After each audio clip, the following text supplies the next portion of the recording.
pamamagitan ng kahayag ng kanyang pagdating. Ano po?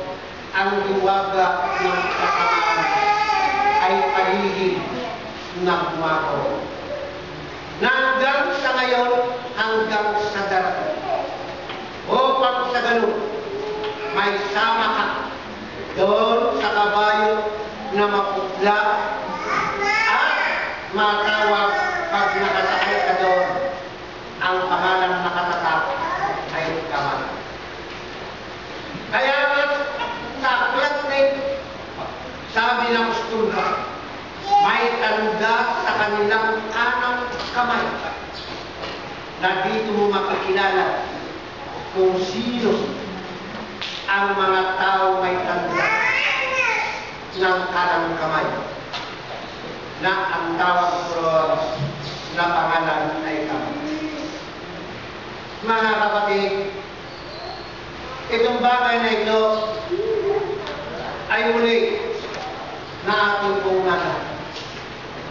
Kaya, kung alamin po natin, magmula noon hanggang sa kapanahonan po natin, kung gaano po kalawak ito, kanilang nasasakit. Sabi nga, sa banal na kasulatan, ipinagkaloob po sa kanila ang ika-apat na bahagi ng sakit. Pero ano ang kanilang ginawa? Gusto nila kunin lahat ang pamamahala sa isang mundo. Kaya hanggang sa ngayon, lahat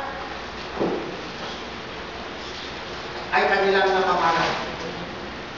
Saan man sulok, saan man sa kanila ay nandiyan. Kaya sabi ng banal na kasulatan, kung atin kung alamin kung bakit gusto ko nilang masakla ang sanlibutan, ayon po sa Apocalipsis 17:18, ganito po ang ating pong mababa. Ang babae na iyong nakita ay dakilang lungsod na magkahari sa mga hari sa lupa.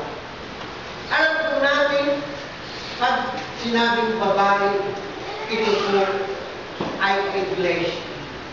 At ang iglesia nito na nakita mo ay isang iglesia na napakadakila o dakilang lungsod. At ito nga yung Roma o yung Rome City. Na ayon sa una kong sinabi ko sa inyo na gusto nila mamahalaan ang lahat ng salit. Alam ninyo, itong Rome ay isang napakaliit na bansa. Na ang pagkakatuklas po niya ay sa pamamagitan ni Romulus. Ang kasaysayan po niya kaya naging matatag. Mayroon po sila 7 hari. At ang hari na ito ay nagsama-sama para kayo at mapalakas ang Roma. Nagkaroon ng labanan. At ang Rome na yan ay may daanan natural na hindi ka makakapasok doon sa siyudad kung hindi ka dadaan sa tulan.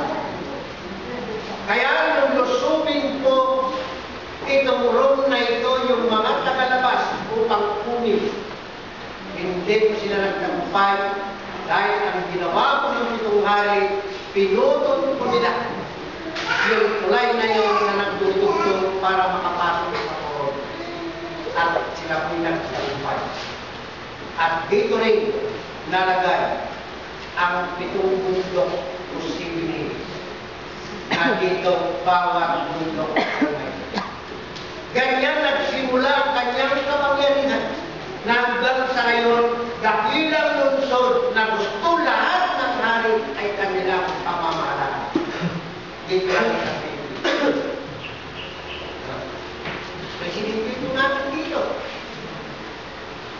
Anong sinusunod? Yung katuluhan, kautusan ng iglesia o babae na tinatawag na Cruz. Sa mga iba't ibang lugar, ganyan din. Maliban lang sa mga ibang lugar na tinatawag Buddhism at ito Islamic. Pero mga pagan, parehas niya ng pananampalataya ng dakilang Diyos. Kaya gusto nila pamalaan lahat ng hari prinsipe hanggang sa ngayon, kahit presidente. Lahat ng kanilang kautusan ay pilit kay sinisip. Kaya mga kapatid, papalat pa rin ang Gonzales dahil hindi nagtagumpay ang hangarin nila.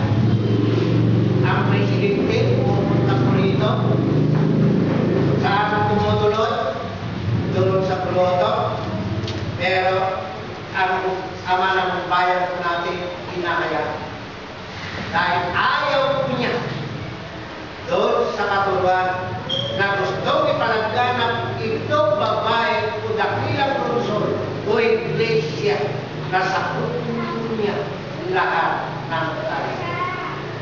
Kaya mga kapatid, sa mga bagay na ito, nandito naman tayo. O pag sa ganun, alamin po na.